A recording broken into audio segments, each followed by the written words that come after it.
G'day guys, welcome back for episode 2, and honestly I was just a little bit worried there for a second that episode 1 might have been a bust and that we were just gonna pretend we never started, but here we are. I'm actually really stoked at the way episode 1 went. It reached the right sort of people that I was targeting. I got heaps of Limeys reaching out for advice and support type of stuff. And there was just a couple of things that I wanted to touch on before we get started on episode 2. So I just wanted to clarify with you all, this is not a competition. This is not me comparing my illness to your illness or my journey to your journey and saying, oh, look how tough mine was. You know, there's no reason for you to give me a rebuttal response or tell me how long you've been sick for or any of those sorts of things. If you need a friend, I'll be your friend. If you need support, I'll give you support. But it's not a competition. Just remember that I'm doing this for the most part for those people starting their journeys. So, you know, if someone's just started out their journey, their whole life's been flipped upside down, they're only a few months in and they're already really struggling with, oh, how can I even go on? How can I not find support? And then they look down at like a support video's comments and there's people saying, oh, 15 years for me. Oh, 20 years for me. It's like that right there. If they're seeing people are going through this experience for over 20 years, it's almost enough to just be that little push that someone needs to end their life. So please, only positive comments. We don't need to compete with each other. We're all in this together. Everyone, if you're going to leave a comment, please make sure it's positive, because that negative stuff or the bragging about how long you've been sick for, that is not promoting good health. That's not positive in any way. And it's definitely detrimental to someone's recovery, especially in those early stages. So with that being said, let's get started on episode 2. Now, what I'm going to do to start this episode off, I'm going to play the last maybe 2 minutes of last week's episode, and then I'm going to start off from there. So just as a recap, here we go. But then 2 absolute plebs rocked up. And these 2 absolute idiots, they had just been around a whole group of people that had COVID. And they knew that they were around people that had COVID. They even said it when they got there. But at this point in time, I didn't think anything of it because I had had COVID before and it did absolutely nothing to me. So stupidly, I went and greeted one of them and I gave one of them a hug. That right there was the worst decision of my life, probably in my entire life, because if that didn't happen, the next 3 years of my life wouldn't have happened. I thought nothing of it at the time. I just continued having a laugh. They went and did their own thing. And that's when I woke up the next morning and I was like, oh, I've got a bit of a sniffle. That's not like me. I don't usually get the sniffles after a big night out, or not a small one anyway. And then, over the next couple of days, those symptoms started to get worse. And I was like, oh, maybe I've got the flu, like maybe something. I was coming up with all these different scenarios in my head. And I had the COVID test and it came back positive. So in my head, I was like, oh, this is the worst. This is the absolute worst. And from that point on, the next 12 months were probably the worst 12 months of my life. 2023 was absolutely horrendous. So welcome to the year 2023. Now, this was the year that literally destroyed me. It honestly broke me into a million pieces and then smashed me into a million more. And by far, 2023 was the most difficult year of my entire Lyme struggle so far. But it wasn't entirely the Lyme disease's fault.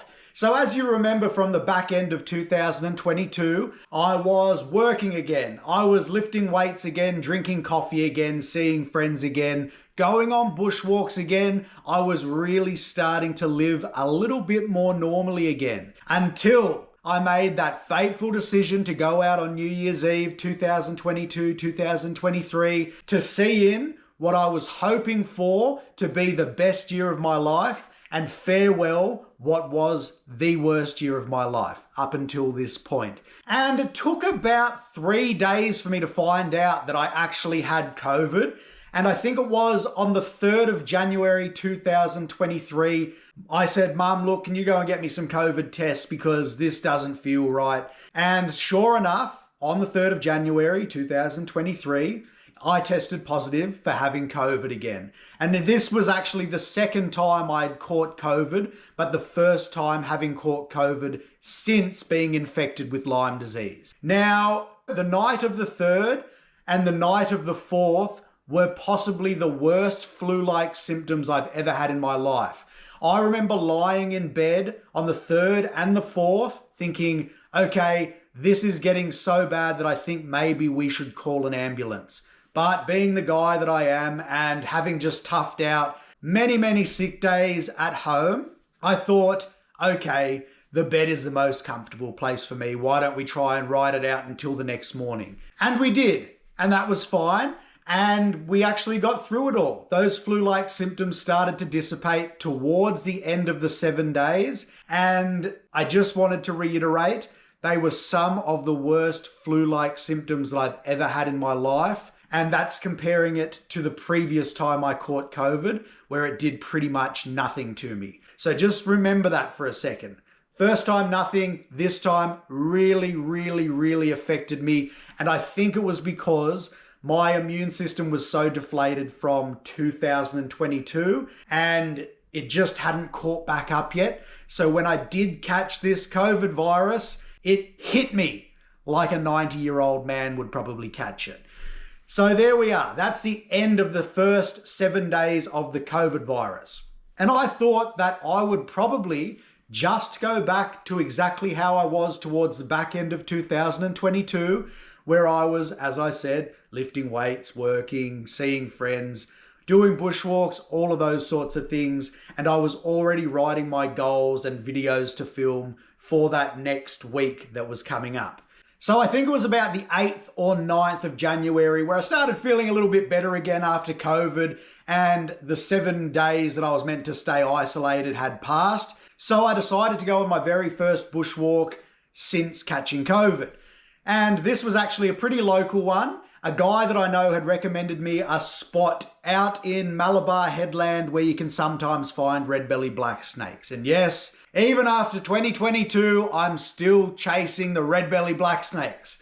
So I was feeling all right and I got out to Malabar Headland, but unfortunately I had ended up on the wrong side of the headland. I was meant to go to Maroubra Beach and I had ended up on Malabar Headland. But I started the walk there anyway, and I think it was within about probably 100 to 200 meters of the hike. One of the guys that was bushwalking behind me sort of made his way up next to me, and he just started chewing my ear off, like probably only for 5 minutes, maybe even less. And it was just like, I just couldn't take the extra or the additional mental strain while I was hiking.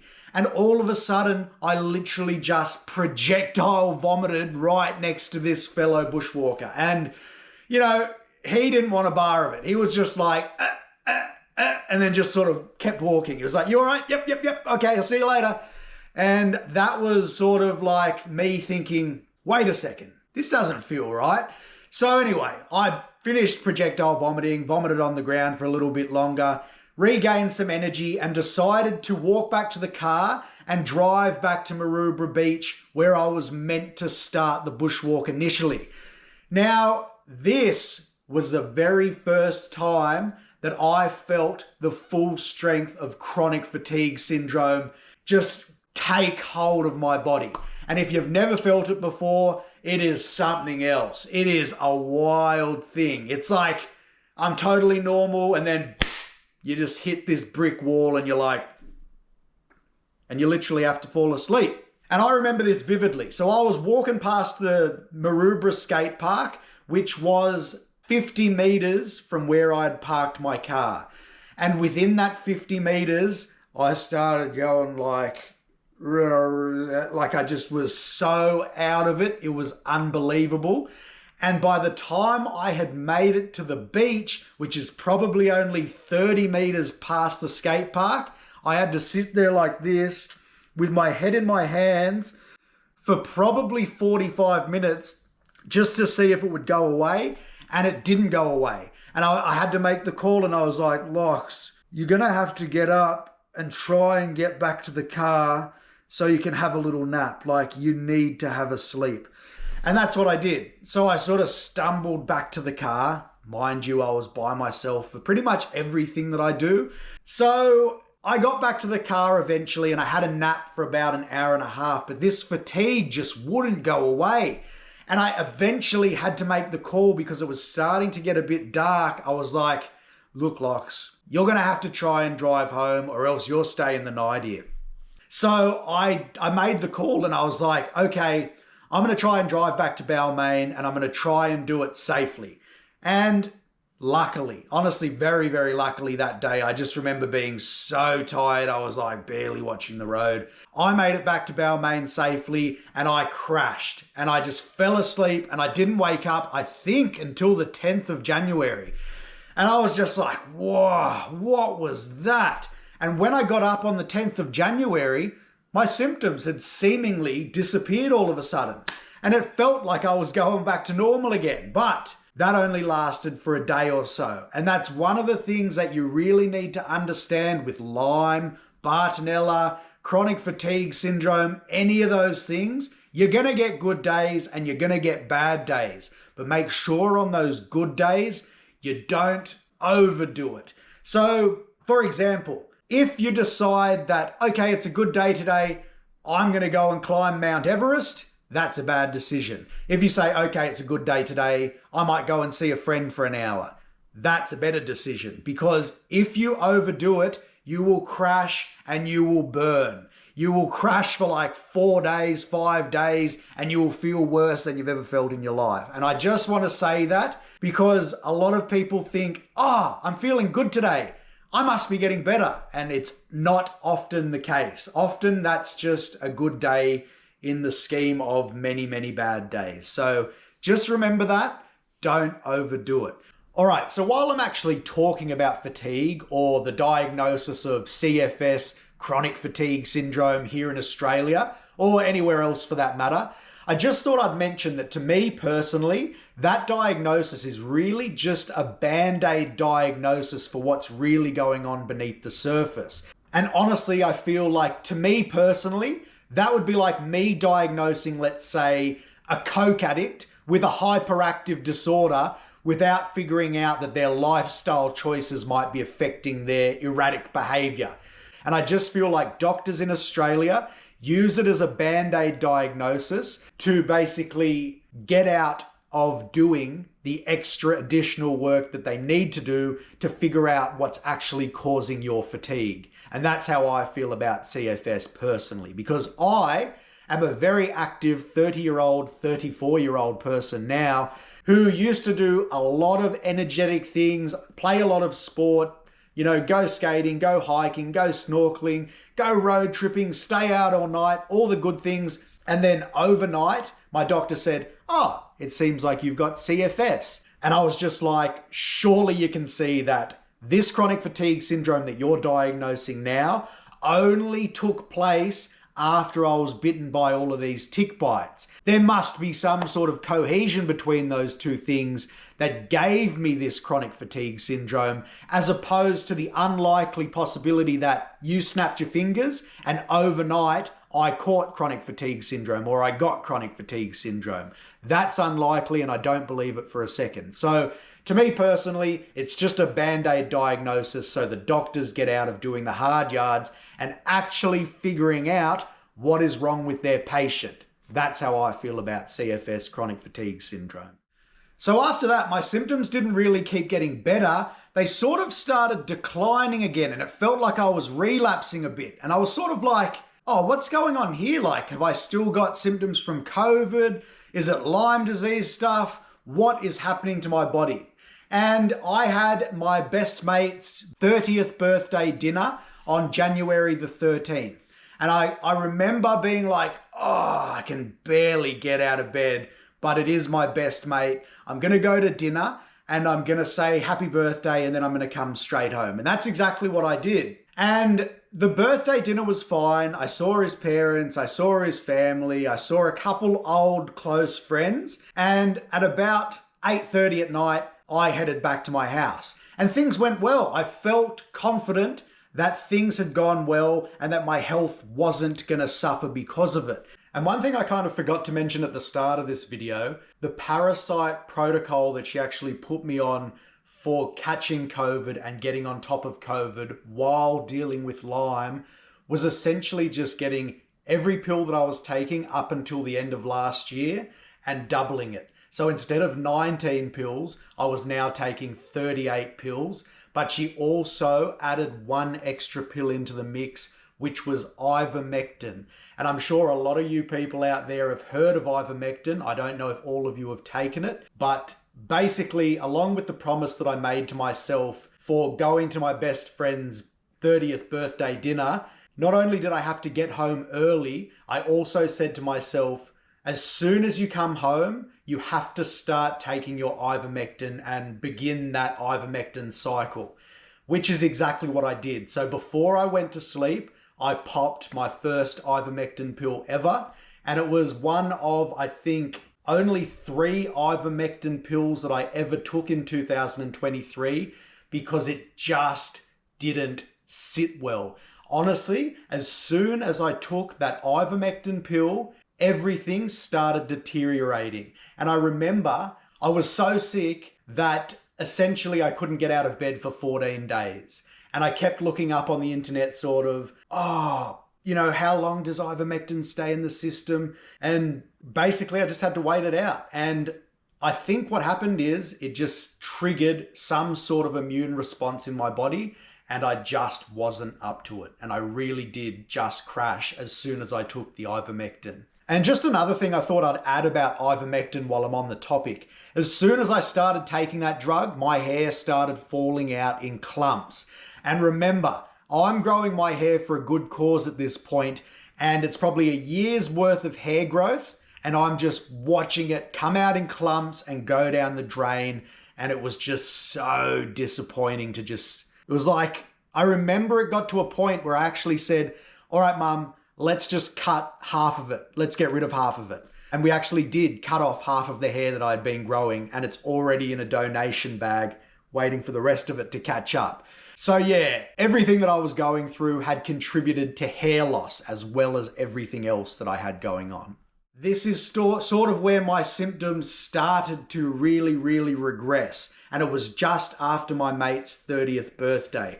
And it's funny because I remember saying to him that night, if it was anyone else, I wouldn't have come. And I just remember I must have been right there on the edge, just ready to be pushed off with that last little bit of physical activity. And that's exactly what happened. So from there, this is when things start to really get interesting. So from that day forward, which would be about the 14th of January till about, let's say, the 4th of February, I was pretty much bedbound for that whole rest of that month. So let's say 3.5 weeks, I was stuck in bed. And amazingly, I was a 10 or 11 years seizure-free epileptic up until this point. And lo and behold, catching COVID for the second time, along with Lyme disease, Bartonella, rickettsia, and all the above, I had actually re-triggered my epileptic symptoms and I started having seizures again. So not only was this the worst period of my life, all of a sudden, the old worst period of my life came back and they were like, why don't you have a few seizures as well? And I just couldn't believe it. I was so upset because back when I first got on top of epilepsy for the first time and started living normally again, I was just like, yes, I just got rid of the previous worst period of my life until now. And to bring it all back along with the current worst period of my life, it was really heartbreaking. It really was. But there was a period there, as I said, for the next 3.5 weeks where every day around lunchtime, pretty much to the minute, I was having some form of epileptic episode throughout that sort of 10 to 12, 10 past 12 period, every single day. And it was always around eating. which is just bizarre. And I think it had something to do with the reproduction and dieback cycle of one of the bacteria that was in my system. Now, it wasn't always a full-blown epileptic seizure. Some days it was like a little drool episode, and I'd sort of just lose, I would just lose track of reality for a second, and then I'd come to and be like, oh, what was that? But there were days where there was full-blown tonic-clonic seizures, and it wasn't pleasant whatsoever. And by having no energy to begin with, followed by a full-blown tonic-clonic epileptic seizure, that will write you off for like the next 7 days straight. Now, this was a really, really hard time for me. It really, really was. Because you almost just go, all right, it's about midday, get somewhere comfortable and brace yourself for what's about to come. And I can't even stress to you guys how much of a difficult period this was for me to pretty much go through it all by myself. Because at this point in time, I'm still trying not to lose my driver's license. I don't want to tell mum how bad it's gotten, and I don't have any friends around at the moment coming to check in on me or coming to see how I'm doing, because I really can't deal with the extra social interaction. So I am facing this entire new set of circumstances pretty much entirely by myself. And it was a really, really tough, daunting experience for me.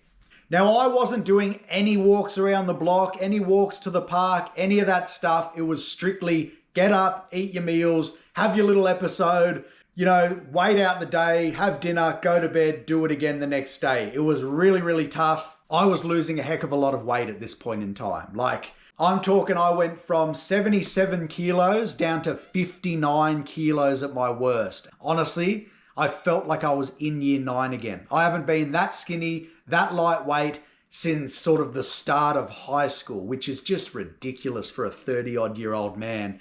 But I ended up finding a day there where I felt quite good and I thought my strength was starting to come back. So I decided to head down for a little walk to the park, and it was a pretty nice day. And being low tide, I decided to climb down the edge of this cliff face to a little spot that I know of, which goes down to the beach down there on the harbour foreshore. And you can actually flip rocks and you can find things like yabbies, crabs, blue-ringed octopus I found down there before, various species of crustaceans.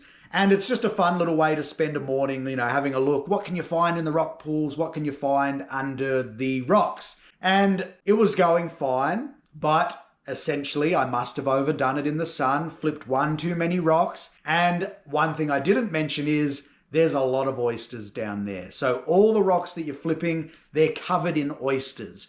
So I was essentially standing in an oyster bed, and all of a sudden I felt that epileptic feeling of deja vu just before a seizure's coming on. And I said, Lox, you better start moving, mate, because if you have a seizure on this oyster bed, you're going to look like Freddy Krueger for the rest of your life. So I essentially started jogging as fast as I could to get back to the shoreline, and I woke up with a mouthful of sand on the beach like I had just had a big seizure on the beach. And I thought to myself, wow, that is lucky, because imagine if I actually did have a seizure on just a bed full of oysters face first. My face would have just been torn up to shreds. So in saying that, having a seizure on the beach was actually quite lucky. And that was a silver lining for what could have been a really, really bad situation. But what was bad to come from that is I had to climb back up the cliff just having had a seizure and make it back to my house so I could get into bed. But,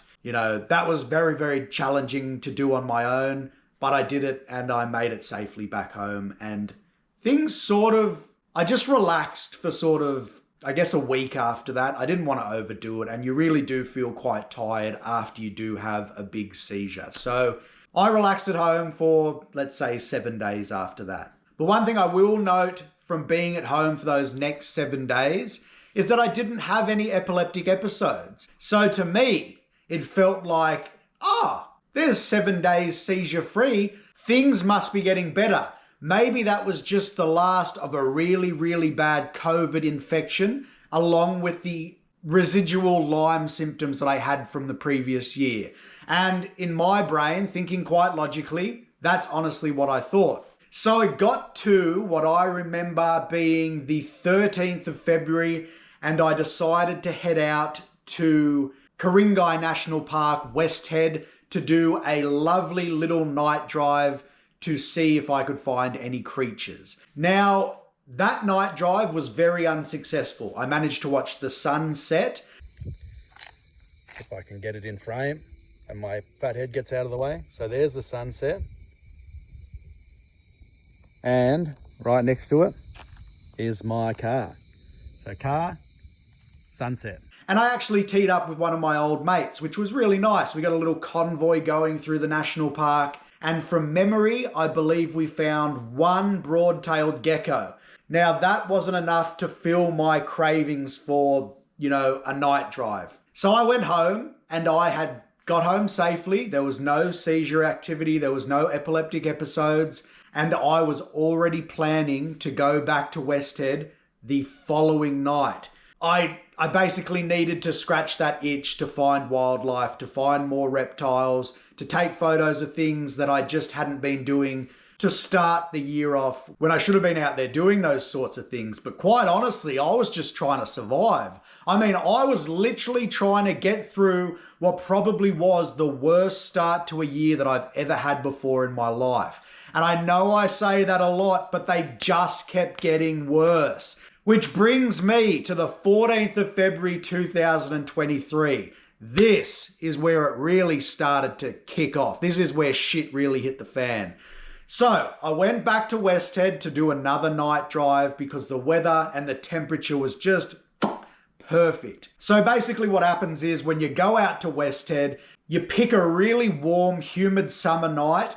And on those really warm, humid summer nights, you find a variety of reptiles will use the ambient temperature of the road as sort of like a surface to bask on during the evening before they go out and do their hunting and those sorts of things. So on those nights, you might find things like golden crown snakes, bandies, death adders, all the Sydney favourites that any avid reptile enthusiast would love to come across. You can find them on the West Head roads. I just wanted to tell you that so that you would understand what I was actually doing there. So basically what I do as a reptile enthusiast and a photographer, I basically drive those roads on those warm, humid nights, looking for creatures that have come out to bask on the road. And then I take photos or, film with those species and share them on my social media. It's like a hobby of mine. I really enjoy doing it. And I love educating people about our native wildlife.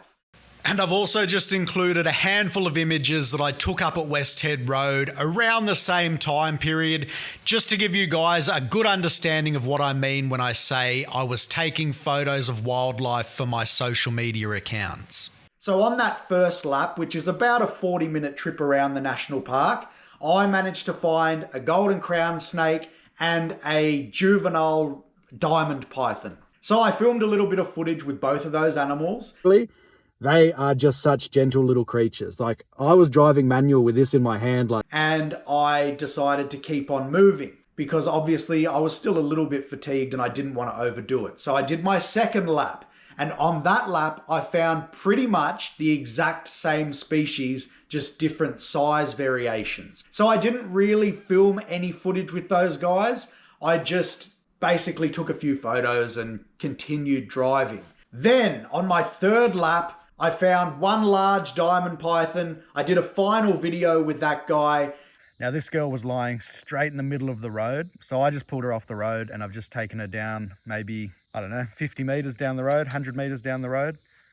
Just to make sure that she's safe because I've seen a lot of cars tonight. So yeah, she's much bigger than the first python that I found tonight, but she's absolutely nowhere near as big as these guys get. I love coming across these. They're just so beautiful. And this one in particular, have a look at the pattern on that girl.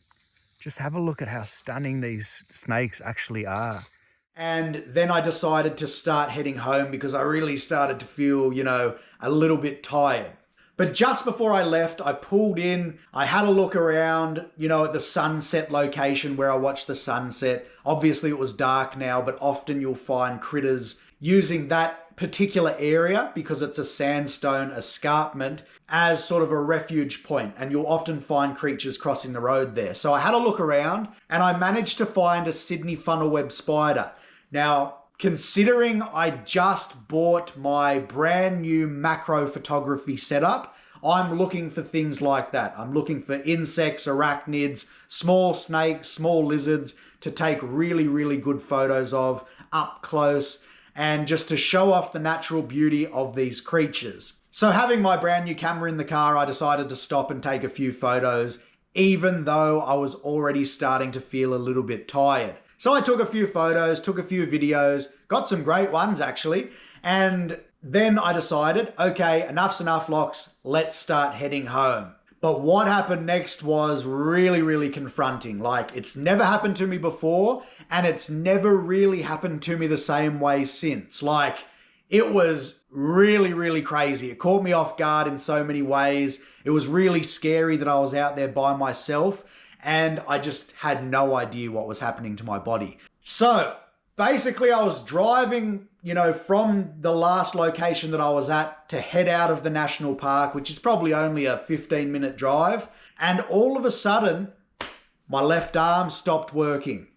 And I just didn't feel like I was pushing the gear stick with my own arm anymore. It sort of felt like, when you sit cross-legged for a long time and then you stand up and you've got such bad pins and needles that you can't even really use your own legs anymore. It feels like you're just walking with no legs, if that makes sense. So I started changing gears and it honestly felt like I was pushing the gear stick with someone else's arm. And I was like, oh shit, this isn't good. Let's get back as quickly as we possibly can. And then just before I left the national park, my right arm stopped working. So it felt like I couldn't even move the steering wheel anymore. It felt like I was basically driving the car with someone else's body, and I started getting really, really scared. Now, I know that I didn't get bitten by the Sydney funnelweb spider. That's off the cards. I never touched it. I never did anything like that would get venom into my system while I was with that spider. But in my head, I was starting to think to myself, okay, wow, like maybe somehow I had a micro cut on one of my fingers or something and the venom managed to make its way into my system somehow. Like, my health was dropping so quickly and so severely, I was actually considering that I had been bitten by Australia's most venomous spider. That's how bad I started to feel on that drive home. And by the time I got about halfway back to Balmain, the rest of my system started to fail. Breathing became a challenge. My system was just shutting down, essentially. And I said to myself, I go, all right, Locks, this is how I speak to myself. You've obviously figured that out now. I go, all right, Locks, maybe we should just drive ourselves straight to RPA, pull in the emergency department, and just run in and ask for help. That's how bad I was feeling.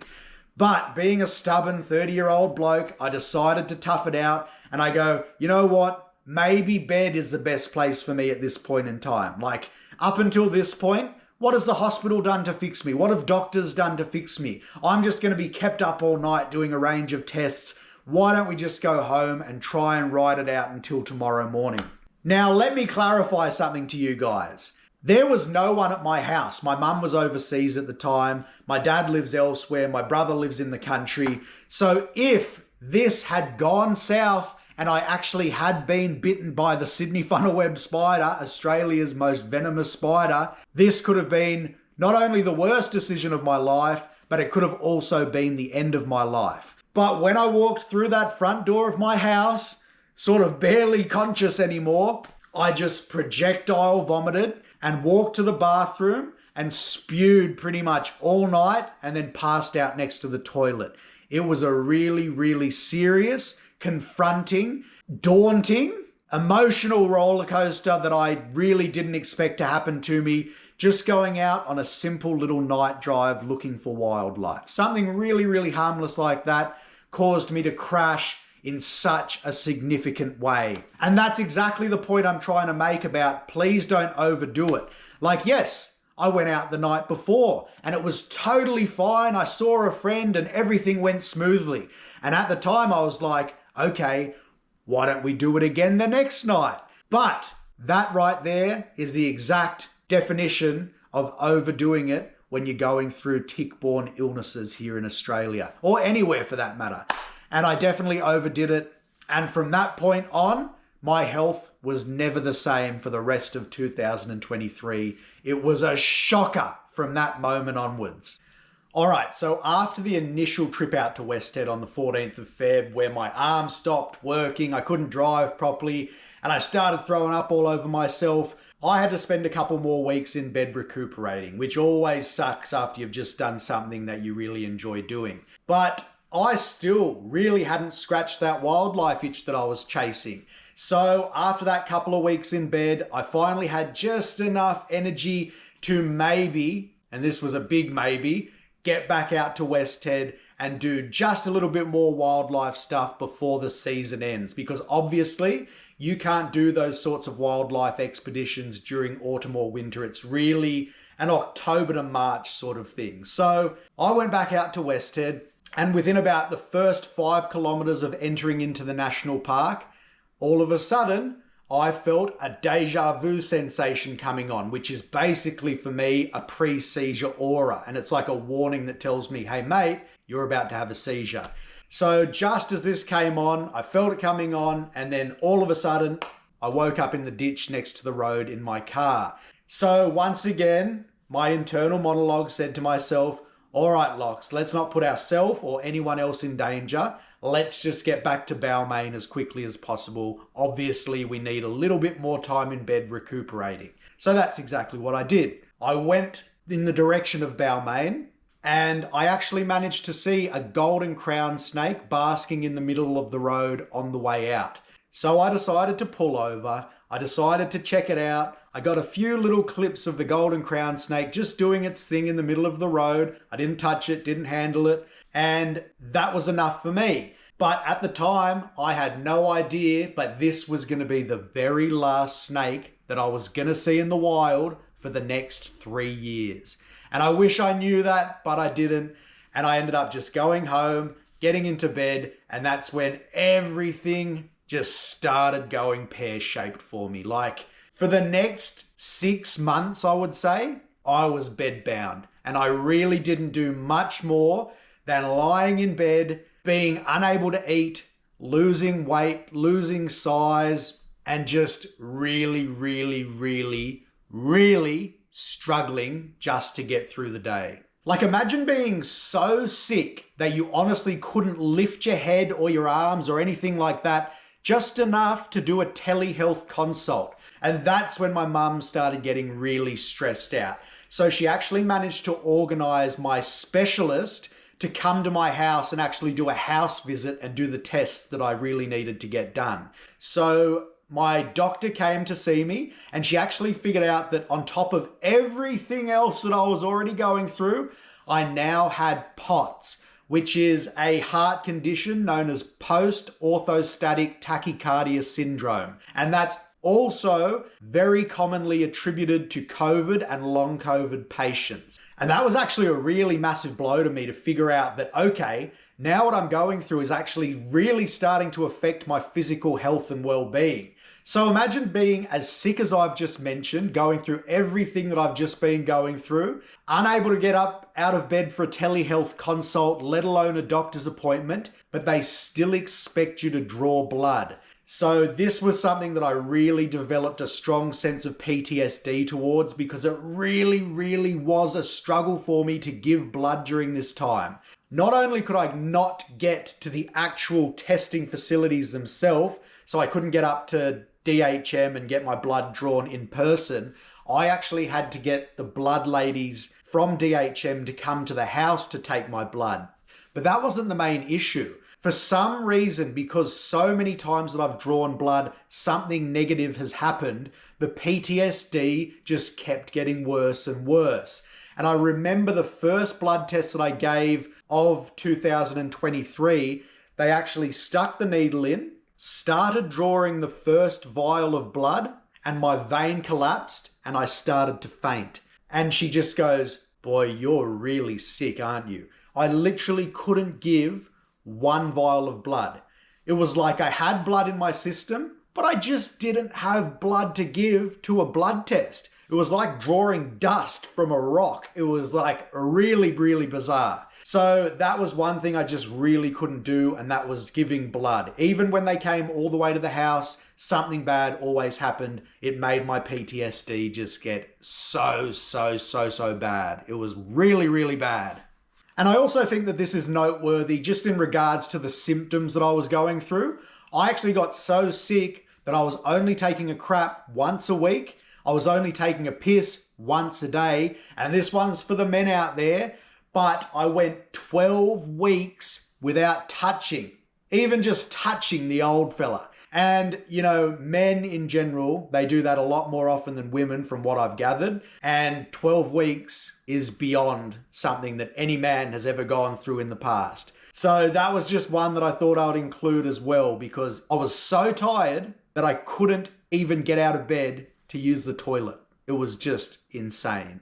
But as time went on, the weight kept dropping off, the deja vu, auras, seizures, they kept taking place. But then the unthinkable happened, because until this point, I was doing pretty well to hide how severe things had gotten from my mum.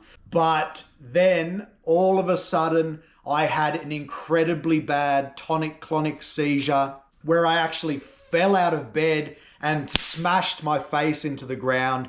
And in fact, I actually split my nose. I broke my nose really badly. And ever since then, the left nostril has collapsed. I have a deviated septum, which really fucks up my breathing when I try and sleep at night on the left-hand side. And my cheek has actually started to fade away on the left-hand side as well. So along with everything that I was going through, I had the be-all and end-all of seizures, and this one I just couldn't hide from my mum. And at that point in time, I was not able to drive again for the next 18 months.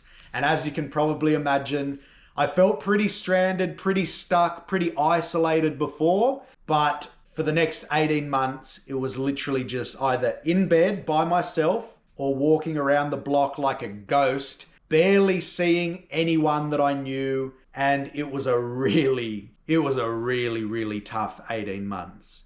Like, even just talking about it, it makes me really, really upset that I ever had to go through that. It didn't make me a better person. It didn't make me stronger. Well, it probably did, but it was just so unnecessary. It's almost unbelievable.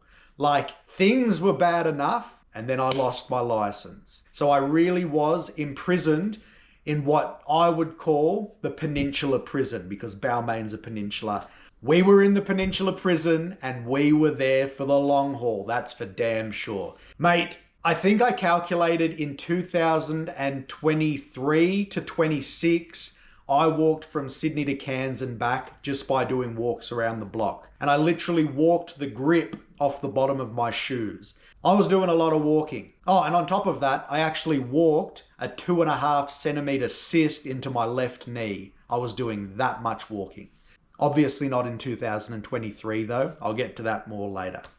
And while we're actually talking about steps and how much I was walking, I thought I'd actually include a couple of screenshots of my real life step count over the last sort of 3 or 4 years. And it'll give you a great representation of sort of when I was working, when I caught Lyme initially, when I was getting better from Lyme, when I caught COVID and went back down again, and then when I built myself back up to where I am now. It'll give you just a really, really great representation, a great understanding of how things actually progressed over that period of times. Oh, and while I'm thinking of it, a few of you guys have been asking me about Centrelink and how do you get funding from the government if you're going through Lyme disease. So it was about March or April 2023 that I actually investigated this, and it turns out that you can't get Centrelink per se for Lyme disease here in Australia, but there is something called DSAT, which is known as debilitating symptoms attributed to tick bites, and you are allowed to get Centrelink for that. So what you have to do is go through your medical professional, get your blood test done, and if you do happen to test positive for, let's say, Bartonella, Rickettsia, Babesia, any of those ones, then you can actually apply for Centrelink. So it's not much. You're only going to get, $850 a fortnight, and most of it's probably going to go to your doctor's appointments, but it's definitely better than not having it. So DSAT, that's what you're after. But as the year went on, I was still really struggling with my fatigue. And, for the next sort of couple months or so, I even remember this quite vividly. Mum would go to work and I wouldn't even be able to stay awake until she got home. So I was sort of waking up, let's say midday, and I couldn't even stay awake until 5 p.m. for her to get home. And I was sleeping from at least 5 p.m. in the afternoon all the way until midday the next day, because my fatigue at this point in time was unheard of. I was lying in my bed one night like this, because this is the only way I could lie, in like a coffin pose. And I moved from here to here, and it wrote me off for the next 12 hours. That was how weak my muscles were. That's how bad my fatigue had become. There was a point in my life where I actually couldn't pick up the remote to change the channel and use the buttons on the remote control, because my forearms were that weak, that fatigued, and every time I pressed a button, it would fatigue me to the point that it would write me off for another 12 hours. And if you see here, that, just talking about it, gave me the massivest goosebumps, because I was in a really, really bad way. This went on for a long time. This went on for like 6 months. I was literally in bed like this, sleeping 12 to 18 hours a day, every day.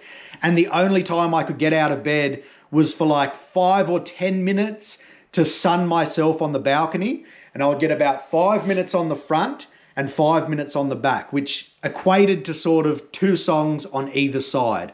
And that was all I could do, back to sleep. It was really, really, really tough. And there was a really, really heartbreaking moment one of those days. All I wanted at this point in time was a visitor.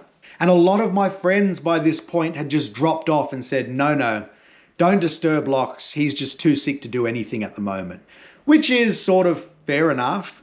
But I would have loved to get a postcard or something in the mail that just would have made me feel like someone was with me at this point in time. And finally, there was a day when one of my best mates from England was in Australia, and he decided to come past and say hello with my best mate. And my mum came to the room, knock, knock, knock. Excuse me, Lachlan, you have some visitors at the front door. How do you feel? Do you think you'll be able to see them today? And I literally looked at her and I just go, Mum, I can't do it today. I really can't. And this was like 1 o'clock in the afternoon. And I just couldn't get out of bed. My room was pitch black. And then there was this point when I was just lying there and I could still hear them talking at the front door, because my mum's known them my whole life as well. So they were probably just having a good yarn about what was going on. I used like as much inner strength as I could get out, because I was actually sort of idolizing Super Saiyans at this point in time. If you haven't watched Dragon Ball Z, they grab their inner strength and turn into these Super Saiyans with big blonde hair. And that's what I tried to do at this point. I got out of bed, I sort of hobbled over to the balcony and I go, guys, I appreciate you coming, but I can't see you today. I can't even get out of bed. I can't get downstairs. Thanks so much for coming, but I'll have to see you next time. And then this is probably when it hurt the most. I got back into my room after doing that and I just burst into tears. It was like a heartbreaking moment. And that was actually the first of many heartbreaking moments for me, to be honest with you. But, at this point in time, I was just happy to be alive, because there really were sort of 9 individual nights that I remember vividly that I literally thought that I wasn't going to make it to the next morning. And I actually remember making deals with my ceiling, and I've written about this in a couple of my poems. I was making deals with my ceiling saying, look, if you get me through tonight, when I finally get out of this, I'm going to do my best to raise awareness with the rest of Australia so no one else will ever have to go through the same things that I'm going through right now. And that's exactly what I'm doing with these videos. Because as soon as I did start to get enough energy back, I started to raise awareness and I started to try and educate the rest of Australia about what's been happening here for such a long period of time and what is for some reason treated like a joke, which is just disgusting in my opinion. But out of all of the adversity that I'd been faced with throughout 2022, 2023 so far, there was one positive. There was a really nice thing that happened in 2023. So let's go to June 2023. And I had actually become an uncle. My brother and his missus had had their first child, little Charlie, and he was a beautiful little boy. And I had finally become an uncle. And I was actually able to see this lovely little nephew of mine. And the first time that I saw him, it was just such a really nice experience. It was great to see my brother so happy. And I held little Charlie like this for about 25 minutes. And once they had left, my arms were sore for like 3.5 weeks. So what does that tell you about how fatigued my body was? I couldn't even hold a little newborn child for 20 minutes. It was almost like I had just moved a boulder up a mountain. That's how sore I felt. But it was worth it because I got to see my little nephew. But the worst part about all of this was things kept getting worse. My condition kept getting worse. And I didn't get to see my nephew very much for the next couple of years. And now he's a 3-year-old. I first got sick before she was pregnant. So that's over 3 years, 9 months of illness. So just take that into consideration when you think about what I've been going through. The next part is quite, hard for me to talk about. It always has been. But it was probably the very saddest moment of this entire year of 2023. And it wasn't even something that was medically significant. It was actually something that was sort of close to my heart, just mentally significant. So I had a big 14.5-year-old diamond python, my beautiful girl Cleo. And she had been going through her own sort of illnesses. And she actually had some rare form of degenerative cancer in her spine that had sort of been getting worse over the course of like 2 years while I had been sick. Now, it was really hard for me to see her so ill, but I continued, helping her, assist feeding her, making sure she was comfortable.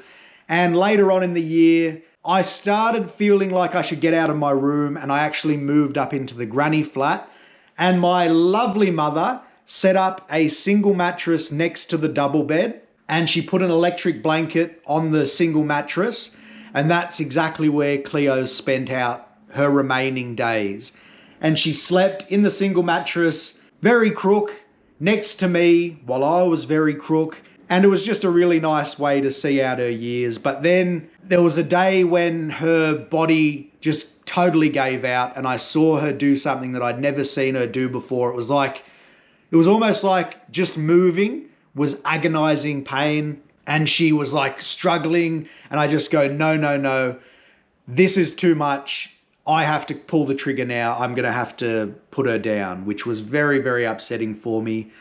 The goal was to get better on my end and take her to the vet and put her down, in the vet clinic itself. But we actually had to get a vet to come to the house and do it in my backyard. So there's another time I burst into tears. But what I didn't expect to happen from that was I grieved from that more than I've ever grieved from anything in my life. And I've seen a lot of people die, and I've never been so upset as I was from that actual situation. Like, I had to wear sunglasses around Balmain when I did my walks just to hide the amount of tears that were like streaming down my face. Every day, even the thought, just being like, oh, she's not here anymore. And it would just bring on this like emotional, I think it was a mix of everything that I was going through, but I was really, really, really grieving hard from that. And I also didn't really have any friends around at the time to sort of unload the burden onto. Like, it was all just on my own chest. I was carrying the weight of the world on my shoulders, and I was just feeling like absolute shit. But there was one pen pal that I was speaking to pretty regularly, and she actually took the image on the left and she gave it to an artist in Perth, and then they sketched out the drawing of me and Cleo, and then she sent it to me for my birthday. And let me tell you, there's another time that I burst into tears. That was such a sweet, thoughtful gift. Now, the last thing I'll include for the year of 2023, which just sort of put a cherry on top of the cake. On New Year's Eve, my mum had a gut issue and she was rushed off to hospital. She spent the night in the emergency room in RPA, which left me sick as a dog to watch the New Year's Eve fireworks by myself. So if you imagine the last New Year's Eve is the New Year's Eve I got COVID, which completely wrote off my entire 2023. And then the New Year's Eve of 2023, I sat there miserable, grieving, watching the New Year's Eve fireworks by myself, bringing in the new year, mind you, by myself, still sick, with no positive look of good health in the future. Now, I was hoping from the bottom of my heart that 2024 would be my year, but I knew for a fact that in my heart of hearts, I was still crook as a dog, and it was still at least 6 months away. So that was the end of 2022, 2023. Probably the entirety of those 2 years were the worst 2 years of my entire life, ever. And I really hope you guys learned something from listening to me blab about it, because the whole point of this video is to educate you guys and anyone that's going through a similar set of circumstances, make them aware for what they're going to be faced with. And if they really need the assistance, reach out to me. I'm here any day of the week, anytime. Send me a message and I'll happily respond with the best possible advice that I can. Which brings me to the next couple of episodes, which will be 24, 25, and 26 so far. So let's stay tuned for part 2, because I'm really excited to share the rest of my journey with you guys. But before you all run off, I do like to share my own few words of wisdom with you each week after I've finished talking for the episode. And this week is no different. I am going to share with you guys a poem that I wrote during a really, really, really dark time. And it actually is one of my favorite poems that I've written. So this poem's called Corona and Lyme, and it's pretty much based off the year of 2023. So sit back, relax, enjoy, and I hope it resonates with some of you. And I'll catch you all next week for 2024. When life gives you lemons, most people would fret. But when those lemons turn green, mate, you'll sure start to sweat. Out there just enjoying your life with your head in the clouds, then the carpet gets pulled and your life gets disemboweled. A good job and great friends all erased overnight. Even your hobbies will vanish when this magic carpet takes flight. Corona and Lyme, mate, she's a hell of a drink, 'cause 4 years of your life just fade into a blink. And I've watched winter bloom into spring for the bloody 4th time. The trees all change and renew, but I've still got my Lyme. And when that storm comes towards ya, make sure you're prepared. But do you dance in the rain or do you run away scared? 'Cause every day I woke up without being told what to do. Just this passion that drives me with a goal to pursue. But I couldn't get outside in nature, so I brought nature to me by writing wildlife stories and Australian poetry. I raised money for numbats and sold shirts throughout our great country, recording my wildlife podcast to make sure my mind would stay hungry. But without Aussie Wild as a base and all these great skills I took on, my fire may have burnt out and I might not be singing this song. And now I'm forever indebted to the magic of nature and all the great creatures that roam here in the land of Australia. And a huge shout out to my mum, 'cause without her I'd be cactus. A true blue Aussie angel putting unconditional love into practice. Have you ever been so crook that you're making deals with your ceiling and somehow you did it in silence when you should have been squealing? Just stuck in your bedroom for more than 6 months at a time and imprisoned at home like you've just committed a crime. And imagine becoming an uncle but you can't even visit your nephew or the rest of your family 'cause your health just won't let you. But you don't truly know your own strength until it's all you can be, the force driving the engine on the road to being free. I even beat this whole thing and had my freedom in view. And then one stupid night out and the devil came back for round 2.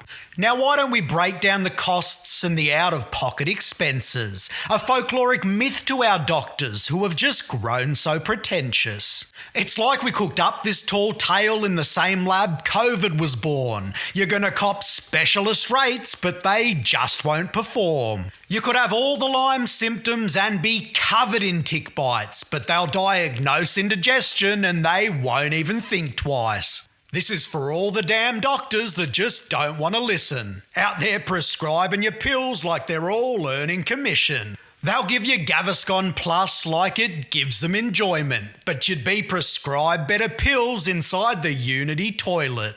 Tens of thousands you'll spend and your rebates all go unpaid, with this make-believe illness just here alone and afraid.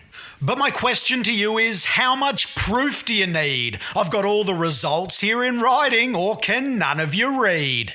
And as if I'd leave a good job over an upset tummy during a global pandemic, doc, that's not even funny. And to all of you skeptics with buried heads in the sand, I know the exact location these Lyme-ridden ticks now command. And if you're really that cocky, then strip down to your jocks and do a lap of the swamp there. You'll be covered in spots. And the medical system, my friends, she surely has failed me. Just 50 pills that don't work, 3 years straight on the daily. But this bloke won't tap out though. I'll expose this illness in style, 'cause you Aussie doctors have needed to be shamed for a while. But you'll be dreaming of REM sleep, and that's all you can do when that chronic fatigue gets a tight grasp on you. 'Cause a full 18 hours just won't cut it no more. Feels more like you've just come off a bender and passed out straight on the floor. When changing the channel has just become too exhausting because you can't use your arms and the thought of breathing's just haunting. But imagine feeling seasick alone on a boat you couldn't get off. Just 6 months worth of burley and a vomity froth. And I'd finally made it 10 years with no signs of a seizure. And then a mismanaged flu and I'm shaking like I'm locked in the freezer. 'Cause all these drugs got you pissing like an Oxford Street rainbow. And when you flush, it erupts like a bright blue volcano. But this ain't about the methylene blue, it's about the bloody lime green that's turned the great life I once had into a bloody bad dream. And how can we all be expected to go overseas for our treatment when it's daunting enough for us just to leave the house on the weekend? And even if you hate all the treatment, make sure you love every day. You gotta pop all those pills like you're at a mid-90s rave. And to all those choices you've made thus far in your life, and to all that energy wasted on people's drama and strife. But when the going gets tough, mate, that's when the tough get going. And that's when you're gonna start to see their true colours start showing. And some friends will disappear just as soon as you need them. But they just aren't worth your tears, so just get up and leave them. These tough times will scatter the roaches directly in two, 'cause it was just beer all along that they were there to pursue. And if you can't come past or call me in over 3 years, then don't expect to see me when your life's full of tears. 'Cause strangers bear love and send gifts like you wouldn't believe. There's no time for those old mates that you were trying to grieve. And all the dollars you've spent on those things you don't need. But my perspective has changed, mate, and I see right through the greed. But you mustn't despair, 'cause this frown will adjust, and such a crown you will wear when this illness goes bust. But please listen closely to this because you won't hear it twice, and if you persevere through, you'll have a new lease on life. No time to point fingers, mate, because this illness is yours, and when you cross that white line, you'll deserve a round of applause. You'll be broken to pieces and you'll get smashed up again. You'll be broken so badly that you'll be saying amen. And I am glad in a way that I get the chance to speak up, because they just walk over most people and just not give a fuck.